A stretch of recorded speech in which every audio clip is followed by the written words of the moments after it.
What's up YouTube, Justin Tannenbaum here from YouTube channel MTS, and in this video we'll be doing an updated review on my watch collection. So let's get into it.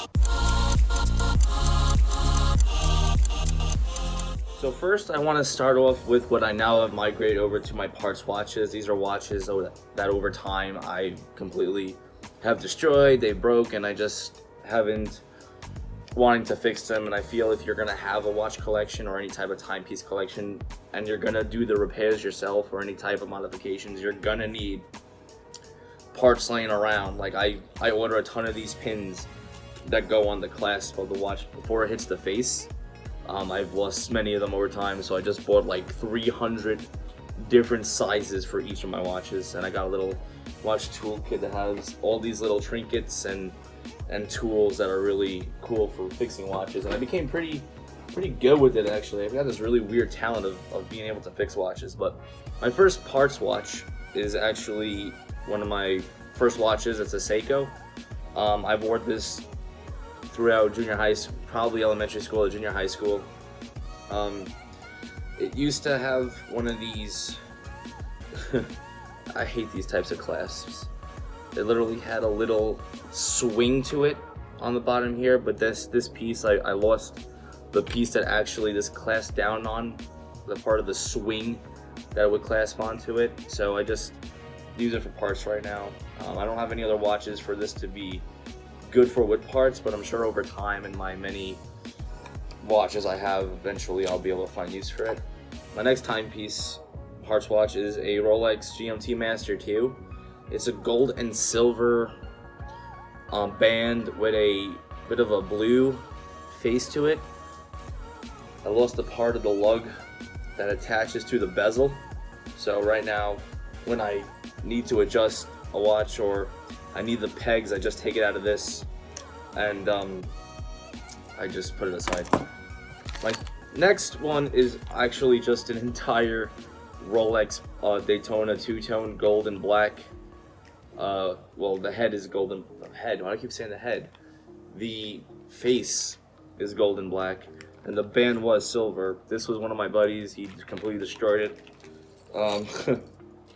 So right now, I just use it in case one of like the perpetuals don't work, or if I need a gear out of this. I mean, the entire back is just completely. Yeah, see what I mean? It's just completely gone, and it's okay. It's actually just really beautiful to see how these things really work. Got a beautiful Daytona face here. Let's put this back before I start losing pieces. And let's get into the watches that I wear every day. Now over time, obviously, I will be collecting more. Obviously, due to the coronavirus, I haven't gone out and scoured the world. I will be ordering some though, which would be nice. So now let's get into my actual timepieces I wear every day. This is a watch I bought from Primark. It was on sale for like a few bucks. I believe I got this for like $5. It's a Velcro style type strap with a large sport-like face, which I really enjoy. It's got like a really cool stainless steel back that I keep really good. I don't wear it that much. This looks more like a toy, but the fact that it has a very big head is what I like, and plus I can wear this at the gym when they reopen. And it's got, like I said, this material is really cool. It's got the adjustable bands here, you know, the loops that you can just pull, and it's a really cool big face. I love watches with big faces. My next watch was one of my buddies gave me back in junior high school. My buddy Daniel gave me this really cool U.S. Army watch. I haven't worn this thing in years. It does glow in the dark. It's got a stainless steel style back. It is water resistant. It's supposed to be one of those diver watches. This is like only 300 feet though, I believe it'll go up to. Now this is cool. It's got a leather style type band. It's got, again, the same number of loops. It's got 2 loops. This actually has enough holes. The last watch I showed you, I had to actually use a knife to cut a hole in to fit on my wrist. This one, it just fits very nicely here, and it's cool. It's got a date on it, so I can like see the day. Next, I got this generic smartwatch that you can get on probably any Chinese website. It's pretty dead. I don't wear it at all, to be honest with you. It's just good to have. Everyone I feel needs at least a smartwatch. It's got this really cool like leather style band. Obviously it's not real leather, but it's got like these worn like lines in it. Like it looks like it's been worn, and I really enjoy that style. And again, it's got enough holes in it. If I can find, because I have very small wrists, even though I work out, I still genetics, you know. If I can find a watch that has like good holes, I'll get it. Like enough for me where I don't have to make my own. It's just annoying to punch a hole through these things. But this is a really cool though. Like if I really need to for work, just make a phone call. It's easy. It's also got this microphone that goes right on your wrist. That's supposed to be for the heart rate monitor. This is a really cool watch. It's a little heavy. This is a Fossil. It's got a crimson face with stainless steel and silver back. Like the strap is stainless steel, and it's all silver. And it's really cool. I've had this thing for a very long time. I've never had to adjust it since I got it. And it's really cool. And all these watches were just clean, so the shine and refraction that they're doing is just beautiful right now. I just shined the crap out of them the last few hours. The next watch kind of started this entire crusade on getting watches. I remember going out once when I was in college, and everyone's like, "Where's your nicest watch?" And it's like, shit, well, I really don't have a watch. So I got this. This is the free gift that they give you on Wish when you sign up. This is called a Senju, and it's got a really cool look to it. I love black, I love blue. I know black's not a color, but I really enjoy the shade, and I enjoy blue. Blue is obviously my favorite color, and it's really nice. Right now, I got this strap on backwards because I was trying to change it to one of my other watches, so it's not gonna be on. But again, no, I did have to cut a hole in it, but you know, it's still a really cool watch. I love it. It's so beautiful. This is the watch I've worn out many times when I was in college, going out to parties and stuff. Now we're gonna get into some nice watches. This was my first watch I got when I was starting to get into replica luxury watches. Now I know buying knockoffs defaces the brand and everything, but I'm a big believer in, and I know I'm gonna get a lot of hate for this, if you can buy the style and still save money, why not do it? I'm such a big believer in saving money, so I know it's gonna piss a lot of people off. But so where are my replicas now? This is a Daytona, a Rolex Daytona two-tone. It's got the gold and silver look with a black and gold face. This watch is beautiful. It uses a perpetual versus all my quartz watches. And what's the difference between a quartz and a perpetual? A perpetual is a self-winding watch that uses motion to go tick-tock, tick-tock. And a quartz is just a battery watch, so simple. And it's actually keeping the time right now, 9:50, 9:49, so right behind. And it's really beautiful. Again, I love the shade of black. This is my first one. I don't know if I said that. Now this is another Daytona. This is a more common one. This is a black and silver face with a silver band.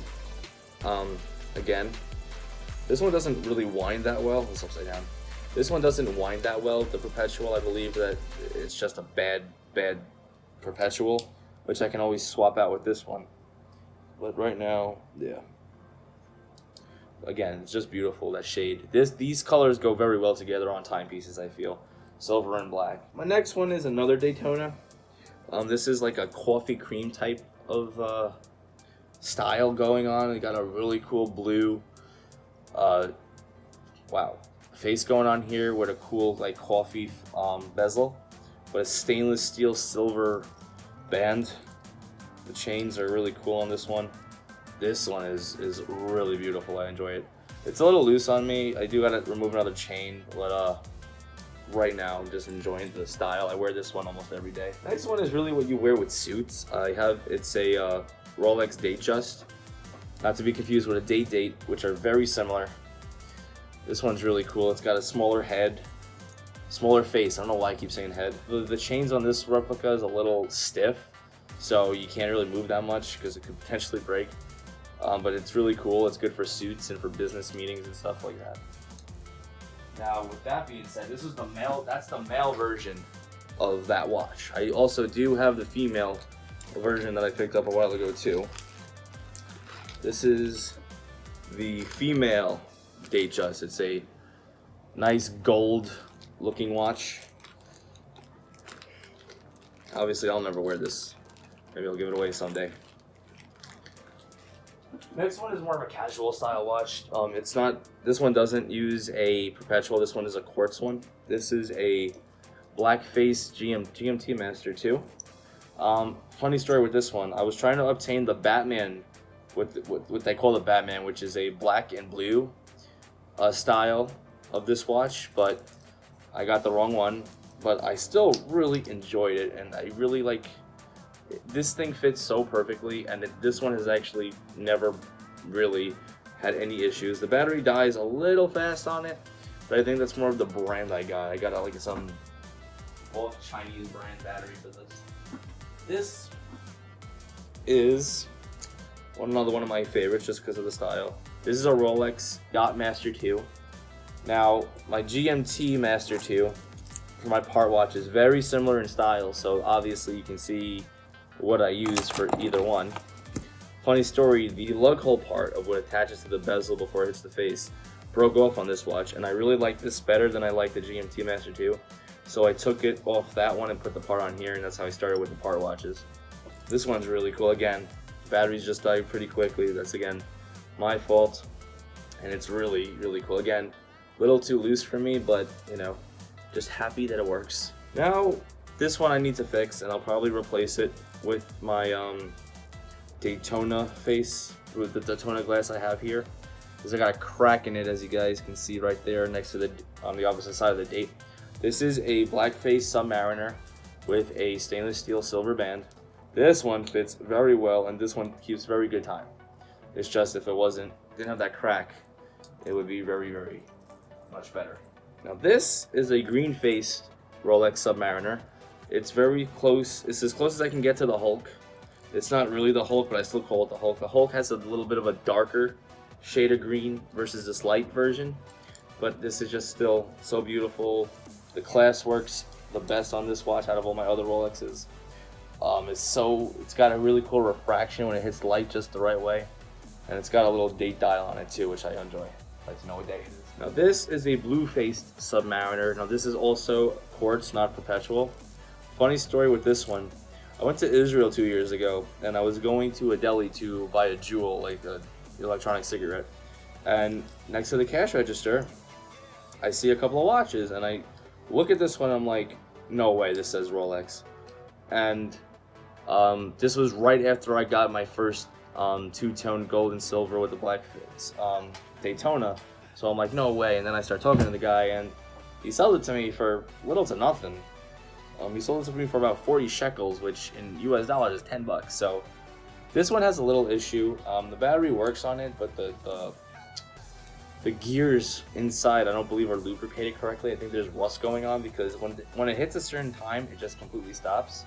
But again, the fact that I was able to find this in Jerusalem was insane. All my other replica Rolexes have genuine straps and buckles. But this one, this clasp right here, is very generic. And in the back, it doesn't say Rolex on it. It just says stainless steel, water resistant also, which I doubt very much. I'm not even playing that game. So the last one I have is a Blackface stainless steel silver water resistant Invicta. Now this was in a plastic little Ziploc bag in pieces for years in my room. An hour ago, I put the whole thing together, and again, a little loose. I can literally just do this and the face will just flop around. But this is a very cool style. I really enjoyed this style of Submariners. This is quartz too. This has no cracks or nothing. It's got a little date dial too. Again, this style is just so cool. Anyway, guys, that is my watch collection currently. I do have one more watch, another replica, which is called the Submariner Coke, due to the fact that it has a red and black bezel. But unfortunately, I left that in my gym before this whole corona outbreak, and God knows if I'll see that watch again. So, whatever. That's my watch collection currently. I hope you guys really enjoyed this video, and anytime I get a new watch, I will be updating the watch collection. Here's this Rolex, here's this Invicta, here's this. But anyway, guys, thank you so much for watching, and have a good night.